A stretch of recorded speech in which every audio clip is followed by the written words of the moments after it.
Individuals who have both spoken and also issued statements responding to the issues that the New Patriotic Party leadership has put out there. Stay with us here on Hot Edition also. We'll get the responses of Hobson Adoye, one of them who's been expelled from the party as a result of the decision taken to support Alan Kyerematen. Also, the Speaker of Parliament, Alban Sumana Kensford Bagwing, decries the financial burden MPs carry in the line of duty. We'll be bringing you reactions from some stakeholders who more or less agree with the Speaker.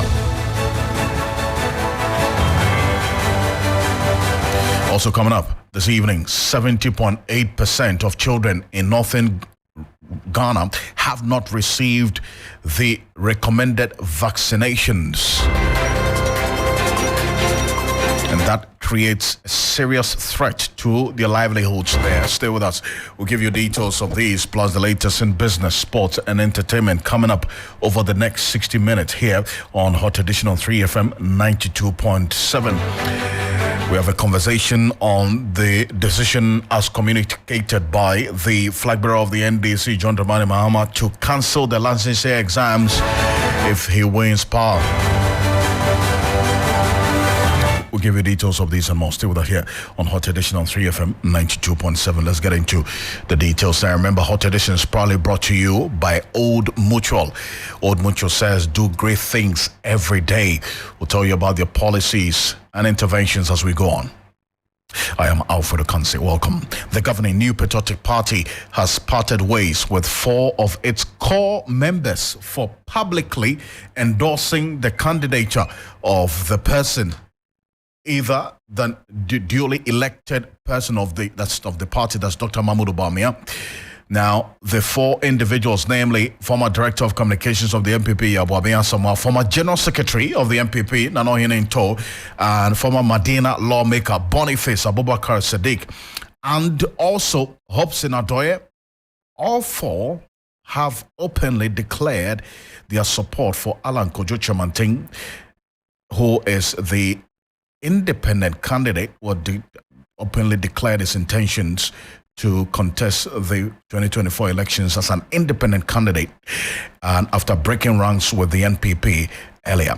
Now, the NPP also cited portions of its constitution, and I quote in this letter communicated, signed by the General Secretary of the party. It says, a member of the party who stands as an independent candidate against the officially elected member of the party, or who joins or declares his or her support for another political party or for an independent candidate when the party has sponsored a candidate in a general or by-election, automatically forfeits his or her membership of the party, unquote.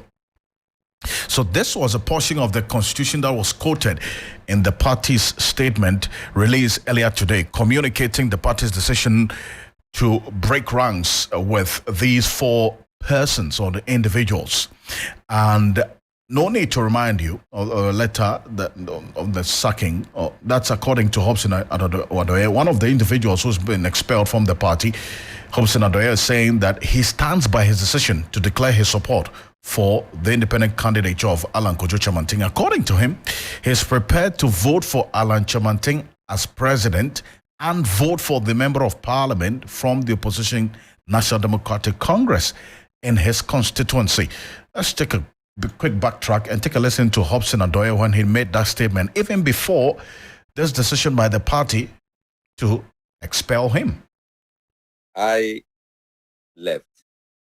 I am aware of the party's constitution. Okay. He said if you support an independent presidential candidate or parliamentary candidate, you forfeit your membership. So if I decide to support Alan Kyerematen, which automatically made me forfeit my membership, does it amount to sacking? It's not. So the letter that they wrote is just a waste of time. You don't need to write to inform me that I have forfeited my membership, because I'm already aware. And look at the people involved. The former General Secretary, are you saying that he doesn't understand the party structure and the constitution? I said it. I said, look, once I belong to the party and I believe in Alan Kyerematen, Alan Kojo Chamanti was a party member until recently when he resigned to go as an independent presidential candidate. I said, look, I trust him. I have that belief in him. That is the only person who can transform Ghana. So I decided to support him. So if I do that and aware of that clause, which says that if I support independent candidates, I forfeit my membership, do you need to write a letter to tell me that? You don't need. Are you getting it? Yeah, I get you. The party members who are following Alancho, I mean, you see, the general secretary should get a lot of letterheads now because he's going to write a lot of letters. So if I got you right, you know what you're doing and you're paying for your consequences. So what that means is now that... No. What is the consequence in this? What is the consequence in this? I have my freedom. I decide where I should belong to. So there's no consequence in this. So what that means is you are not going to rally your support behind Dr. Mahmoud Bawumia. No, from day one, I have not been supporting him from day one. From day one. And now the way things are going, you could see clearly that 2024 battle is between MPP and Akwa. It's not between MPP and NDC. And we are ready for it. We are ready for it. There will be a clear showdown. But with this stance of yours, that doesn't make you not a loyal member of the party. Which party? That doesn't question your loyalty in any way. Who in the party can say that he is more loyal to MPP than me before I decided to support Alan Kojo Chairman? Who? When people are dissing the party, who run to radio, television, and defend the party? When individuals of the party, the top hierarchy, is being attacked, who goes there to defend? Please, that one, it should not come in at all. When we talk of loyalty, my brother, we should not even go there at all. What I mean is that I have taken a decision. Then I do that. Once I declare my support for Alan Kojo Chairman, some of these things will come. But I was saying, yes, once it's not a political party and it's going as an independent candidate, my vote will go for him. Then the parliamentary, I will give it to MPP parliamentary candidate. But from their actions now, I will give my parliamentary to NDC. So that one, nobody can question me about that. Nobody. I'm saying that December 7, 2024, I will give the presidential to Alan Kojo Chairman. The parliamentary, wherever I will vote, I will give it to NDC candidate. So that's Hobson Adoye there, one of the four individuals who, according to the party's earlier statement, have forfeited their membership of the NPP as a result of the decision to support Alan Kojo Chairman's independent candidature.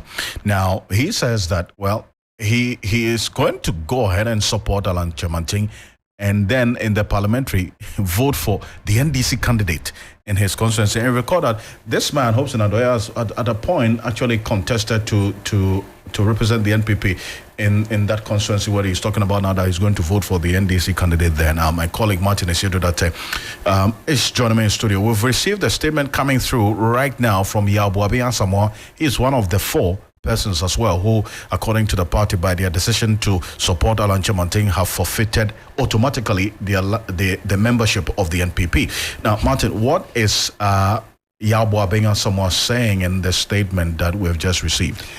Well, amongst other things, he's touched on 5 key points, and I want to run us through a few of them. I mean, first of all, he says that all 4 of them have not formally received any letter from the party sacking them from within their fold. However, they were fully aware about the party's constitution, specifically Article 3.9, before taking their decision to fully support Alan.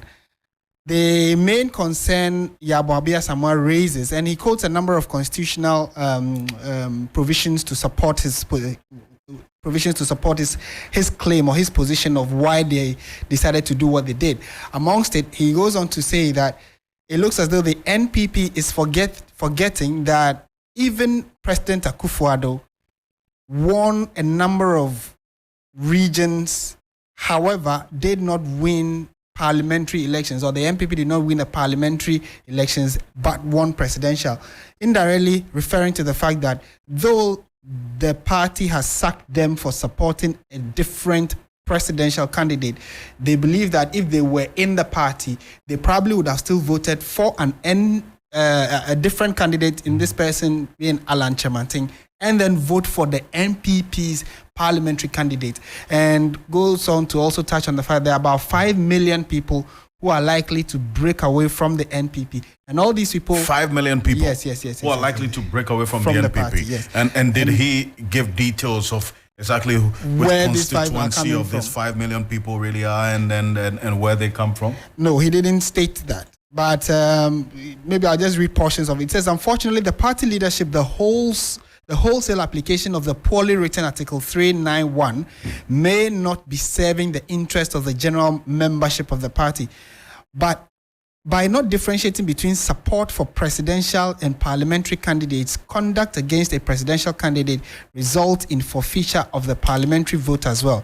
This is clearly out of step with the fast developing political culture of skirt and blouse, where voters increasingly mix their choice of presidential and parliamentary candidates based on factors other than what the party leadership says. His Excellency Nana Akufo-Addo benefited from skirt and blouse when he won 10 constituencies in the central region where NDC won the parliamentary seats. Are those who accepted the president but voted otherwise at parliamentary level to be sacked? That's a question he asks. Hundreds of thousands of NPP members and millions of sympathizers are deeply unhappy at the so-called mafia tactics of intimidation and inducement used to skew delegate election in favor of the choices that may not necessarily be popular with the general electorate. Indeed, the mafia approach is against Article 55(5) of the 1992 Constitution, which demands democratic principles in internal party processes. While there is value to being part of an organization like a party, continuing exclusionary practices quietly erodes loyalty and conviction over time.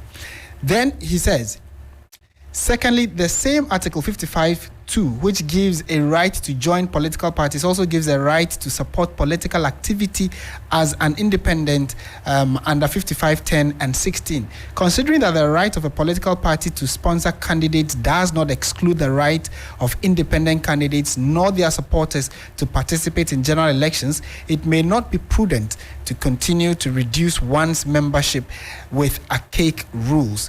And there's a third point he makes, fourth point. So maybe I should go to the fourth point. He says, right. Fourthly, the public is keenly aware that the selection of His Excellency the Vice President, Dr. Alhaji Mahmoud Bawumia, as presidential candidate of the NPP was the confirmation of a process carefully designed to have only one outcome. Because it was choreographed, there is nothing new or surprising to offer the voter public. Arguably, the patient Ghanaian voter has been shortchanged by the presidential candidate selection process of both the NPP and NDC. The lack of genuine choice of candidates at party level translates into a loss of trust in duopoly politics and increasingly apathy. Hence, the loud chorus for a credible third force leadership if democratic practices is to be sustained for the benefit of the youth. This is why a bold and viable candidate like Alan Kyerematen meets the need of the times. I and my friends Hopes Nadoye, Nana Hininto, and Sadiq Abubakar Boniface, in our support for Alan Kyerematen, a man of vision, competence, integrity, and action, represent millions of Ghanaians who want to serve the country with a clear conscience.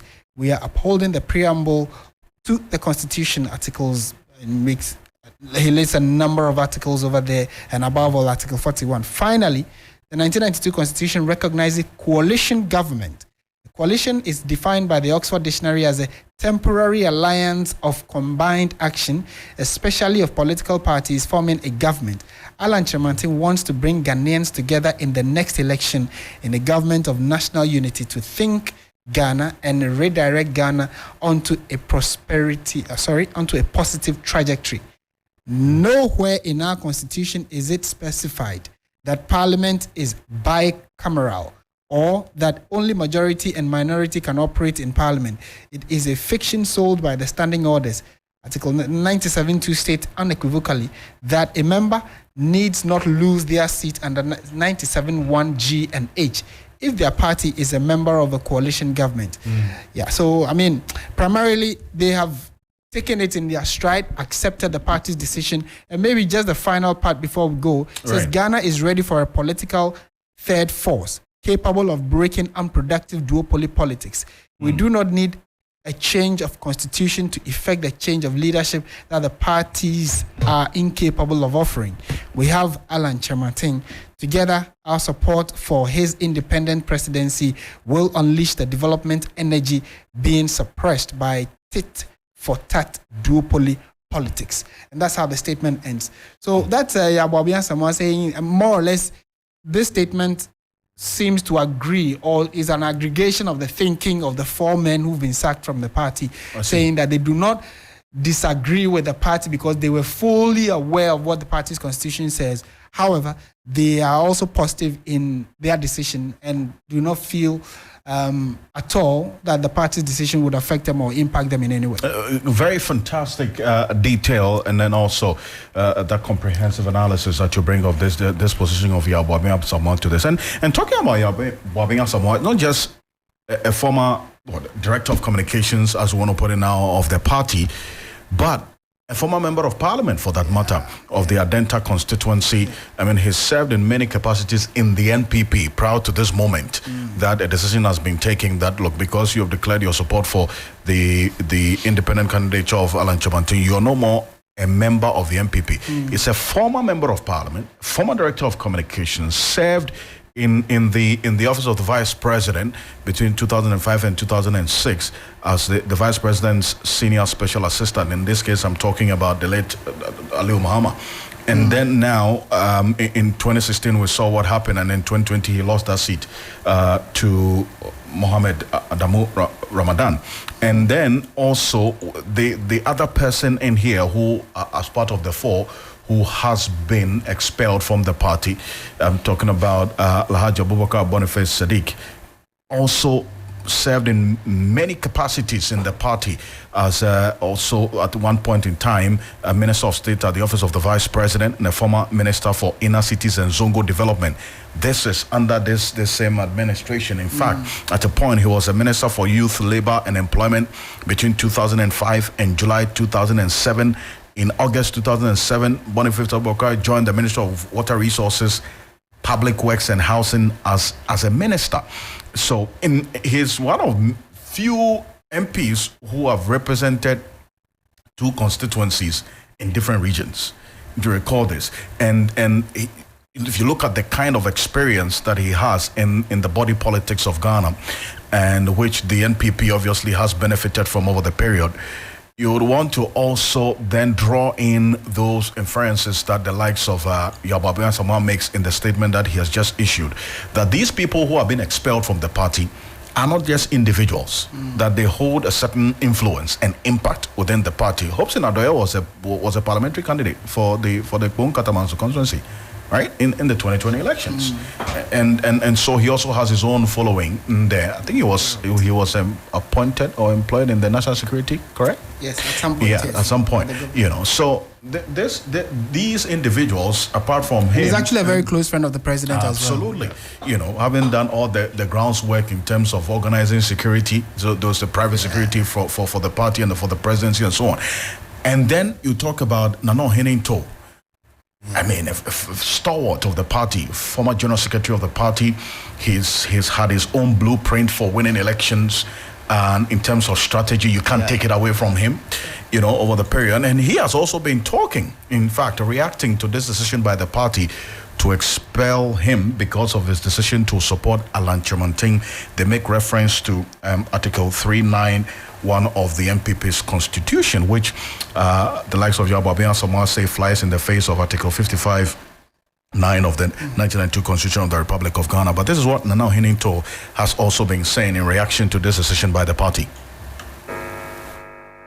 As I've said earlier on to some other media outlets, the New Patriotic Party's General Secretary has applied the party's constitution, which says that if in any public election the party puts up a candidate and anybody who is a member of the party decides to contest that same election in a capacity as an independent candidate, or that any member of the party supports that independent candidate's endeavor, then you automatically forfeit your membership of the party. This is what the General Secretary's statement has triggered. And my position as a former General Secretary, who is also very conversant with the party's constitution, is that he hasn't done anything wrong. He has applied the party's constitution. The party is right in taking that decision. But is that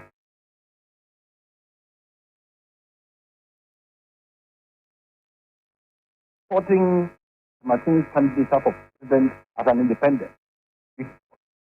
First of all, it is my right as an individual to do that. Nobody can take it from me. No party can take it away from me. Now, second, beyond that, I am put that the situation that Ghana finds itself in today, economic, governance, issues about corruption, issues about job creation, issues about debt, the debt burden, the overarching of debt, that is of this country heavily down.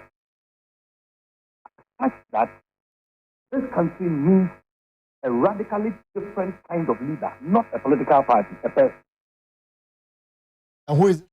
So you hear Nana Hininto there, former General Secretary of the NPP, who is amongst the 4 persons who have been, according to the party, expelled because of their decision to support Alan Chemanting. We're talking about Nana Hininto, former General Secretary, former Medina MP, Boniface Abubakar Sadiq, Hobson Adoye, and former Director of Communications of the NPP, Yababi Samoa. These are the 4, and at least you've heard from 3 of them, both through a statement and then also some earlier interviews we've had with them. Now, Richard Ahiagba, who is the Director of Communications of the NPP, has also been responding to those who have raised these questions about why the NPP took this decision. And he says the party is right, and they stand by exactly what they have decided. But unfortunately, we arrived at this decision almost forced upon the General Secretary and the leadership of the party to issue this news release seeking to announce the forfeiture of membership by these 4 individuals who have served the party in many, many important positions. It's a sad thing for me to be commenting on, especially my own senior Yababi Samoa, and all of them who have distinguished themselves in their service to the party.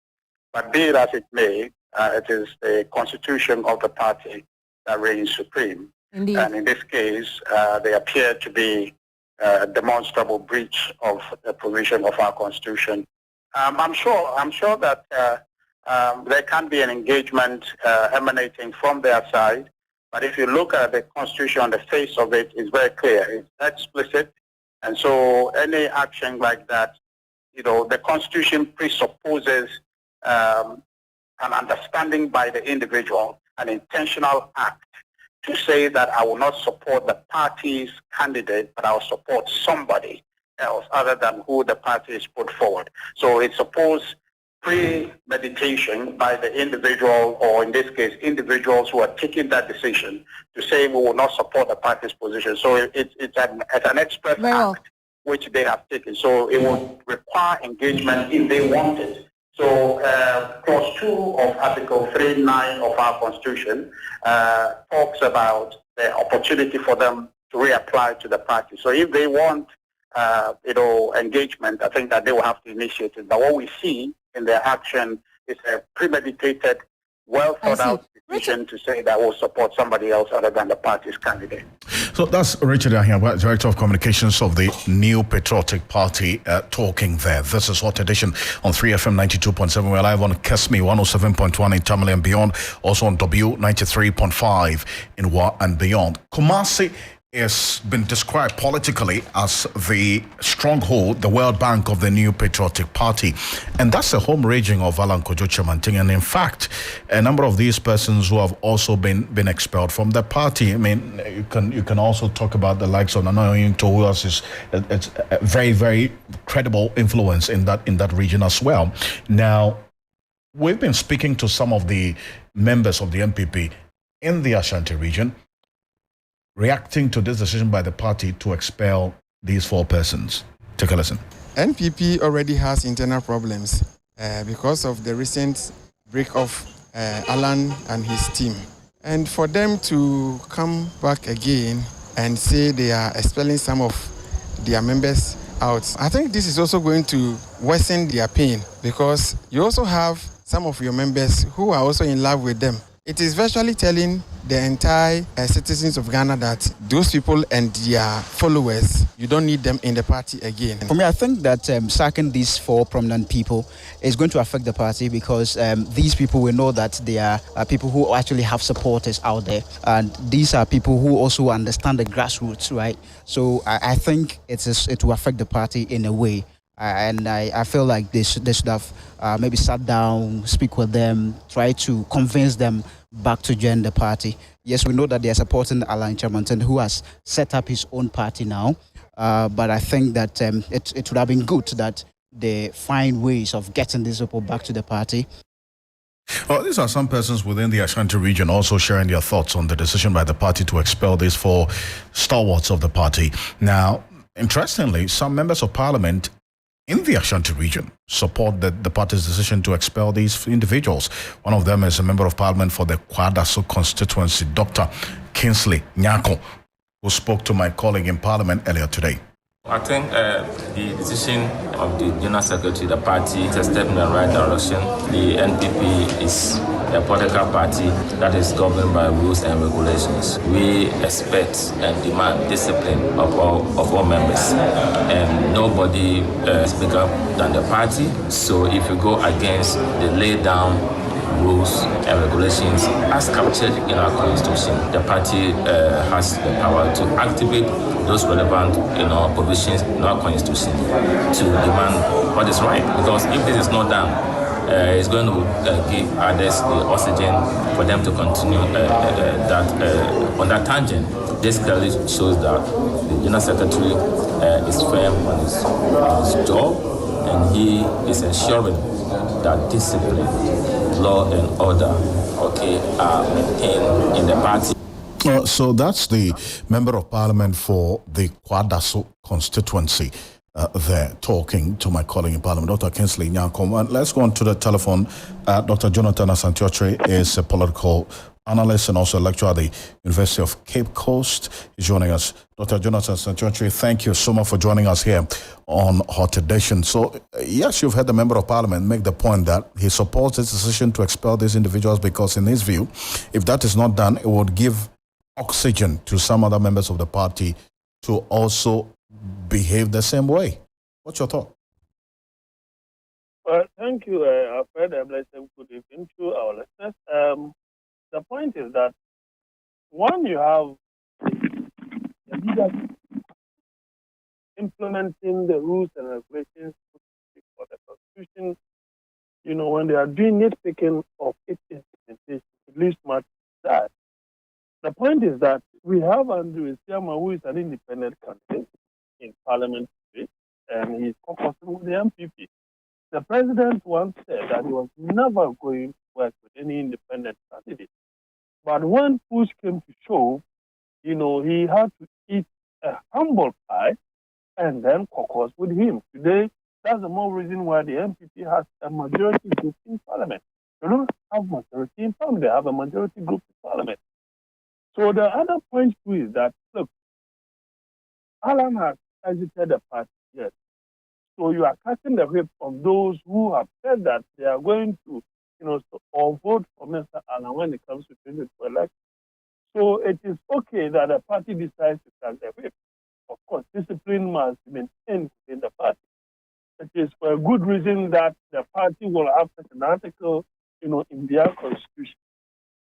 But when you are picking and choosing, for me, it is a matter of inconsistency and does not show a party leadership with principle. Because once it inures to your benefit, you implement the rule differently. Once it inures to your disadvantage, you implement the rule differently. And that, for me, is something that at least must be said. That apart, Mr. Allen himself once said that if you vote for me for the presidential candidate, vote for the MPP MP. Now, by taking such a decision, you are rather hardening the hearts of those who are disgruntled and apathetic towards the party. In actual fact, you are saying that once they vote for Alan, they should vote for anybody that they deem fit. And that in itself is going to create more problems, for the party. And I think that the party that's prime origin does not go on that tangent. So you may have the party constitution at your disposal to expect. But when you had the same party constitution, when it came to Andy Esiama, you implemented it differently because that's what it suited.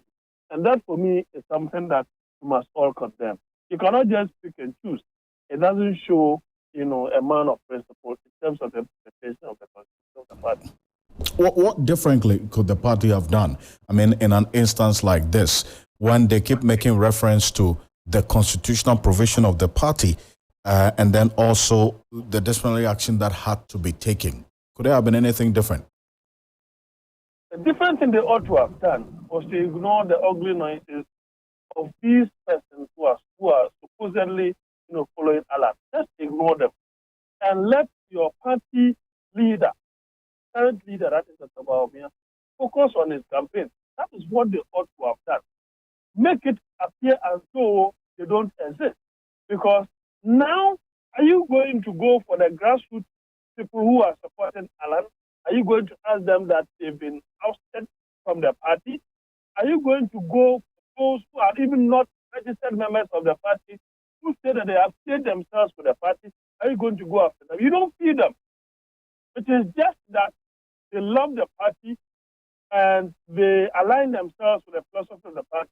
That's the more reason why they are supporting the party with their own resources.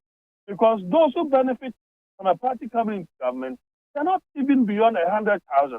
Meanwhile, 6 million people voted for you. That's the more reason why you need to ensure that the economy is good and solid, so that the benefit will trickle down to all and sundry, not only the people who voted for you. That is how the party must run when it's in government. That is something that, it has escaped them, and they have become so power drunk, and they don't see their left from their right.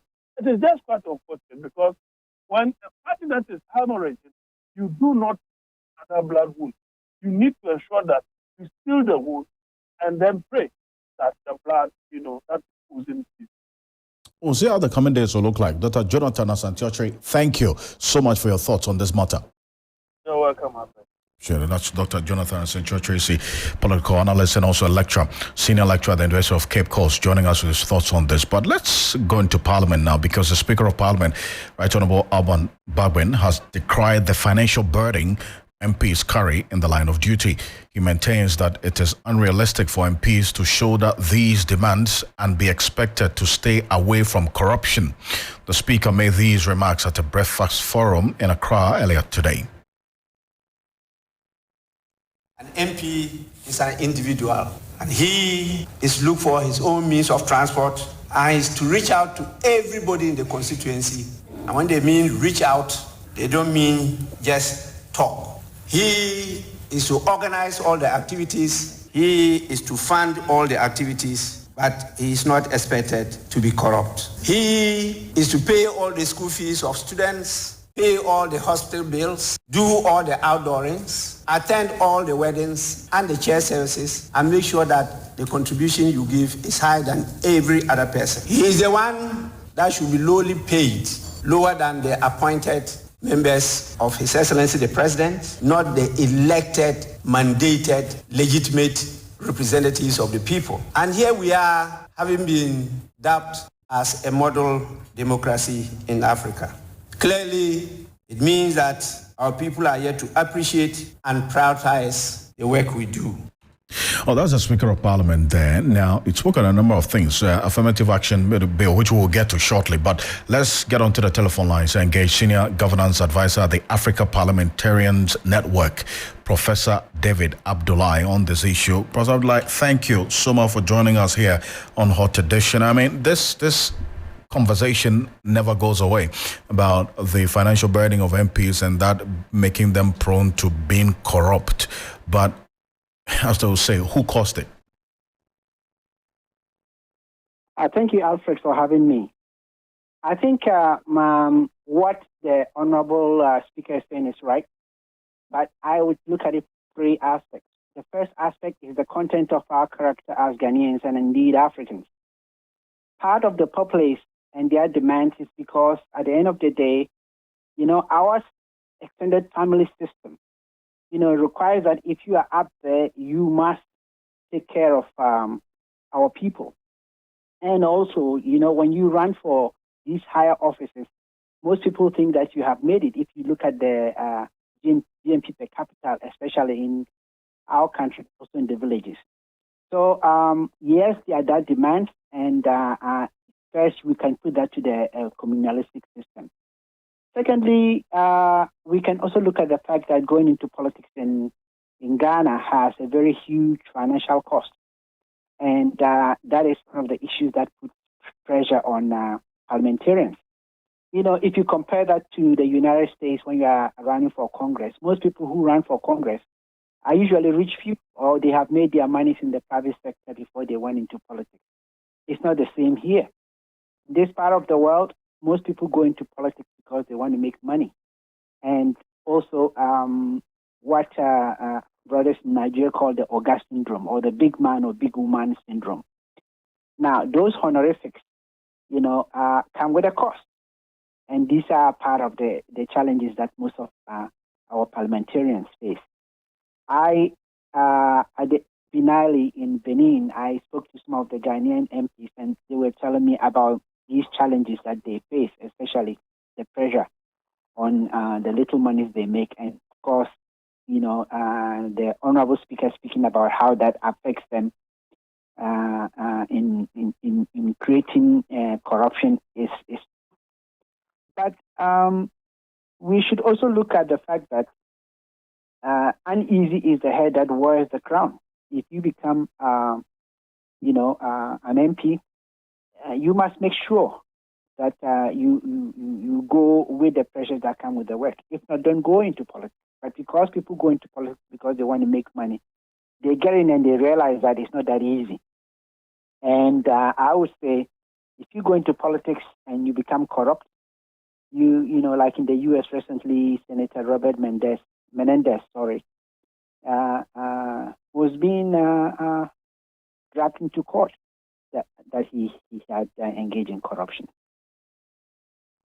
Well, indeed, that's when the system and structures will work enough to fish you out. But as you've been talking, I have a member of parliament on the other line who's also been listening to you. The Honorable Ablanji Fagoma, she's a member of parliament for the Ketu South constituency in the Volta region. Madam, thank you so much for joining us here on Hot Edition.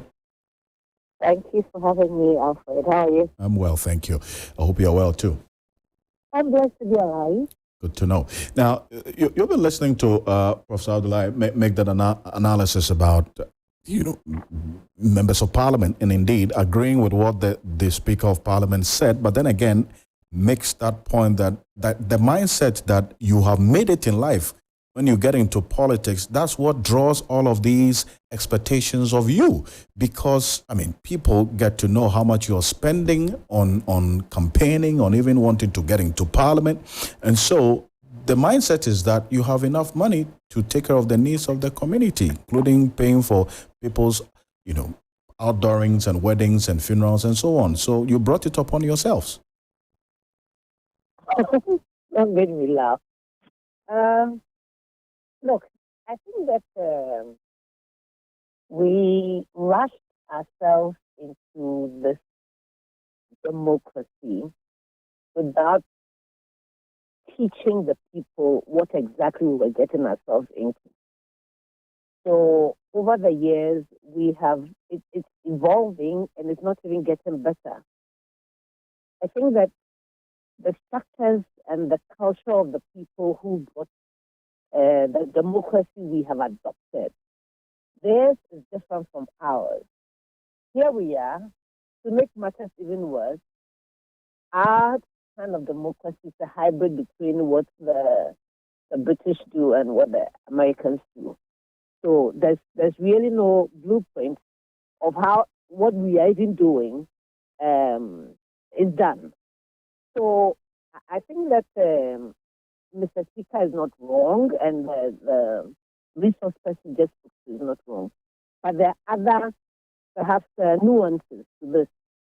Mr. Speaker has been a member of Parliament before, so he knows exactly what he's talking about. I cannot say that everybody who goes into Parliament going there because they want to make money, which seems to be what people think, or some people really think. There were things I was doing as an individual, speaking about me, for example, there were things I was doing as an individual in my community, same constituency. And I was giving the title Mama Jamadogba, so meaning Mama Jamadu the First for Curtis South. And the title was given to me in 2012 to do exactly what I'm doing now, you see. But indeed, it's true that the expectation of the people is very high, and they think that once you offer yourself to be a member of Parliament and they vote for you, there has to be something in it for them. And that's where education, reorientation may be needed, because the same constitution that gives me the opportunity to be a member of Parliament says that we practice multi-party democracy, which allows for people to vote, to contest on a party ticket, right? So the members of that party have expectations, and they vote for you. And then the larger community also has expectations, they vote for you. In that same space where Mr. Speaker was talking about these challenges, he also did indicate that there was need for proper strengthening of the legs of the NCC to do their bit. And her contribution to us also was that when they try to educate the people, some of us go and make promises that make the people have high expectations of us. So you are creating the problems yourself? Not really, and that's where I'm coming to conclude on this matter. Right. For example, when I was going to contest in Texas South, I used the NDC's 2020 manifesto, which promised the big push, skills training and development. And these were the things I was doing. So I lifted that out of our manifesto and assured the people that we will do it. I will ensure that if my party wins, we do that. Unfortunately, the party didn't win, but I won. So I went ahead and implemented what I had promised, which is that I bought sewing machines and hair dryers and got trainers to get that skill that I had promised. Would you say that I was lying to them? I have done it. You see. So members of Parliament use what is in the manifestos of the parties on whose tickets they are contesting. And if the party wins, then you are able to push it. If the party doesn't win, as in the case of that I'm referring to, I'm a member of Parliament, but my party is in opposition.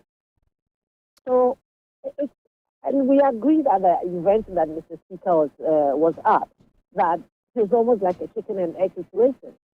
The manifesto is developed by the party based on what the people want in their communities and for themselves. And when you're contesting on that party ticket, what else should you go and say but say what's in the book? Very, very important point that you make there. And Professor Abdullah, I'm going to round up with you on this one because of at least hearing from the horse's own mouth, a member of parliament, there's a clear need for education. But beyond the education, what can the MPs themselves also do to help themselves in this manner?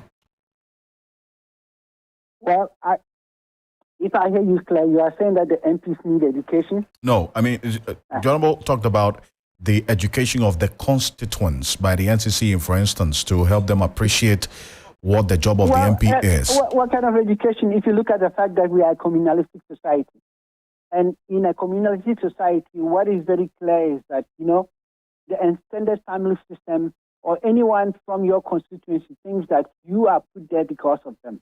And most of the people who run for these offices would definitely do everything to be at the funerals, at the birthday ceremonies, at the wedding ceremonies, so that they can be elected. And if they have issues, to be sorted out.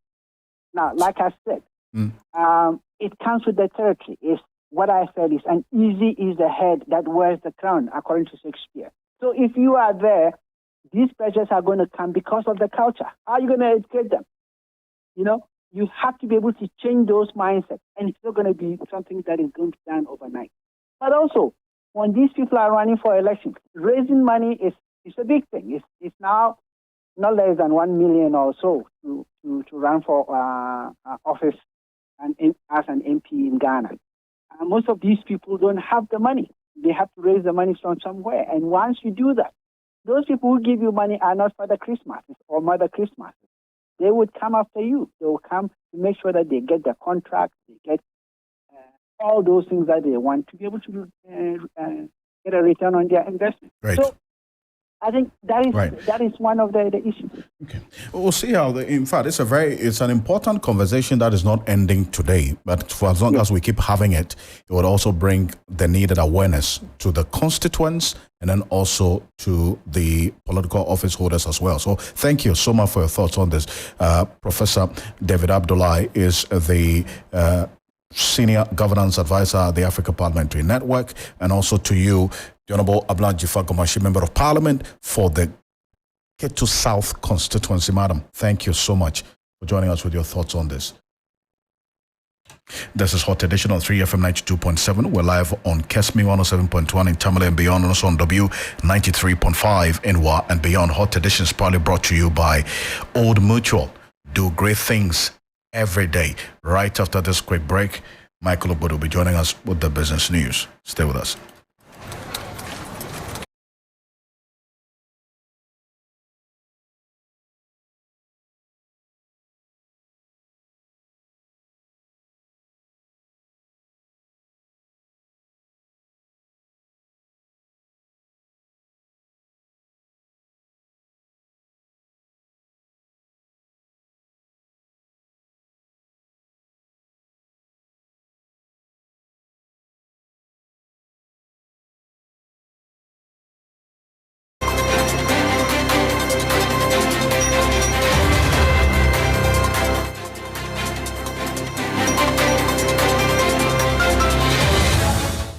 Hello there, welcome to the business segment here on Hot Edition. My name is Michael Obodu. Details of our stories now as Paramount Chief of the Asogli State, Togbe Apede, the 14th, has underscored the importance of meticulous planning and strategic collaboration for achieving business success. He emphasized that businesses that fail to plan for the future risk stagnation and decline.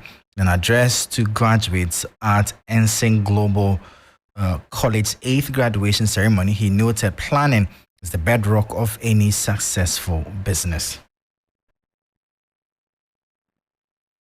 When a plan is in your head, it's not a plan. It has to be documented. And we have to learn to keep records, both private life, public life, workplace, and etc. Planning is very important for your success. We should be able to collaborate, to cooperate. You should not necessarily aspire to be 100% owner of the company you establish. And again, at the workplace, whether yours or not, you have to cooperate with others. You have to learn to work as a team. I believe in collaboration. I believe in teamwork. Collaboration, teamwork, they produce the 1 + 1 = 2 effect. Cooperation helps to make ordinary people achieve outstanding results. So please never aim to necessarily do it alone. If you can find like-minded people and work with them, all the better. And I emphasize like-minded. Not people who kill your ambitions, people who think like you. People who aspire for greatness like you will be aspiring for greatness. That was Paramount Chief of the Asogli State, Togbe Apede the 14th, a well-renowned businessman. Now, transport operators in the country are up in arms over the new automobile policies outlined in the 2024 budget, saying they will harm their businesses. The union representing transport operators is particularly concerned about the introduction of tax waivers for importing electric commercial vehicles. They say this will make it impossible for them to compete with electric vehicle operators and will eventually force them out of business. There is more in the following report. In the latest 2024 budget release, the government revealed intentions to waive import duties on electric vehicles, EVs, for public transportation over an 8-year duration. This initiative extends to semi- and completely knocked down EVs imported by registered assembly companies in Ghana. However, Chairman Charles Danso from the Ghana Committed Drivers Association raised doubts about the feasibility of EVs in the country. Every 3 hours, you have to charge this vehicle. So let's assume that you are coming from north and in between the bushway, you get stuck of your battery. How are you going to charge this battery there? So we could see that deliberately they are using the commercial transport operators to go for climate change money. He expressed concerns about Ghana potentially becoming a destination for used electric vehicles while highlighting the financial strains on the association's members, emphasizing their inability to afford these EVs. Well, that'll be how we bring an end to the business segment here on Hot Edition. For more business stories, please check out our website, 3news.com. My name is Michael Obudu. Thank you for listening. As always, please stay safe. Up next, sports. We will know that deliberately they want to give our job to the foreign company. That's the commercial company. 3 business.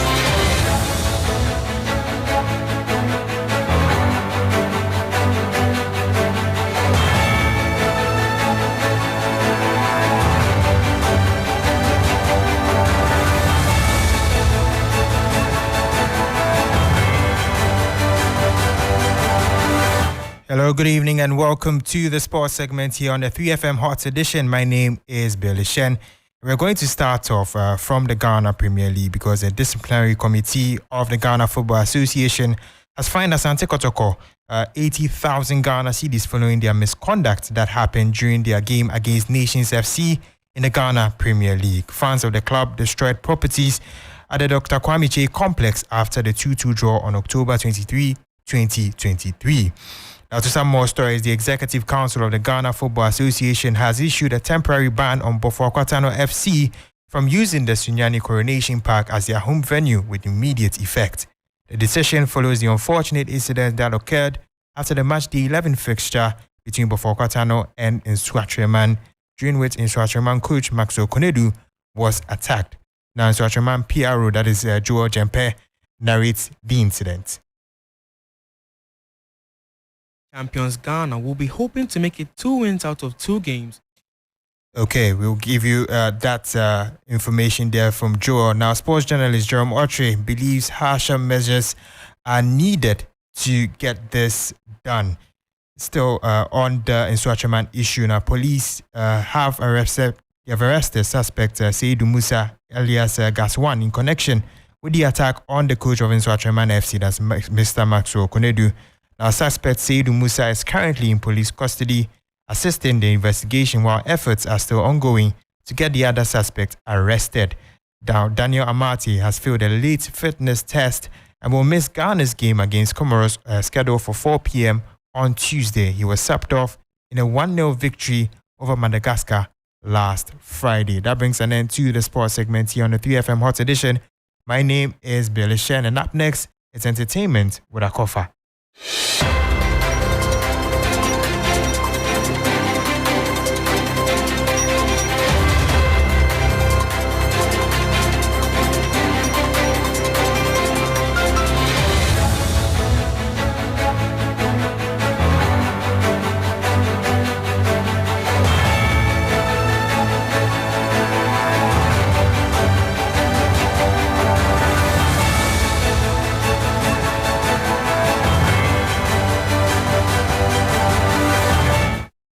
Thank you very much, Bill, for bringing us up to speed in all that's happening in the world of sports. Hello there and welcome to the entertainment news segment here on Hot Edition, powered by 3 Entertainment. My name is Akofa.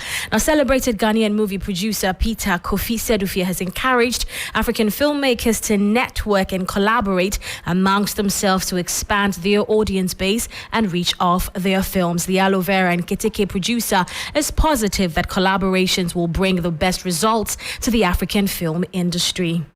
We are not making films for just ourselves. We are looking at people across the world seeing the film. And so that has got to do with also resources and capacity. If my films will go beyond Ghana to maybe say Senegal, Nigeria, Cote d'Ivoire, I need to have the network to be able to get to those countries. And that is where collaboration comes in. Once I'm able to collaborate with someone from those countries, it means that automatically they also feel that they are part of the film or the film belongs to them as well. So they'll put in every effort to make sure that the film screens within their country. And that is also going to expand the audience base and the reach of the film. And so if you collaborate and it's going to expose the film to more people and that also translates into more revenue, why not? That is definitely the way to go. And you had Ghanaian movie producer Peter Sedufia there. Let's do some other stories now. In an electrifying showcase of talent on another episode of Mentor Season 12 themed Freestyle Night, Majesty again stole the spotlight, earning the title of Star Performer. Facing stiff competition from contenders Bino Ayoni and Tishan Ruler, Majesty delivered a gripping rendition of Strongman's No Diss, released in 2021. Majesty's stellar performance earned him more than applause and admiration. He received a well-deserved award package from show sponsors, adding to his growing list of accolades. To support and keep your favorite contestants in the competition, dial *713 *13# or download the TV3 Reality app on Google Play Store or App Store to vote. And finally, before I go, singer Cassie Ventura and music mogul Sean Diddy Combs have reached a settlement one day after Ventura accused him in a federal lawsuit of rape and years of abuse, according to statements from both sides. In a statement obtained by CNN, Combs said, "We have decided to resolve this matter amicably. I wish Cassie and her family all the best, love. All the best, love." Now, Ventura, who previously dated Combs, filed a lawsuit on Thursday accusing Combs of raping her and subjecting her to years of repeated physical and other abuse. Ms. Ventura also said in a statement, quote, "I have decided to resolve this matter amicably on terms that I have some level of control. I want to thank my family, fans, and lawyers for their unwavering support." Details of the settlement were not immediately released. Now, Ben Braffman, an attorney for Combs, told CNN in a statement on Saturday, "Mr. Combs' decision to settle the lawsuit does not in any way undermine his flat-out denial of the claims. He is happy they got to a mutual settlement and wishes Ms. Ventura the best." And that's how we end the entertainment news segment here on Hot Edition, powered by 3 Entertainment. My name is Akofa. Thank you for listening. The 3FM drive continues after this. Keep your dial locked on 3FM 92.7. This is your urban lifestyle radio.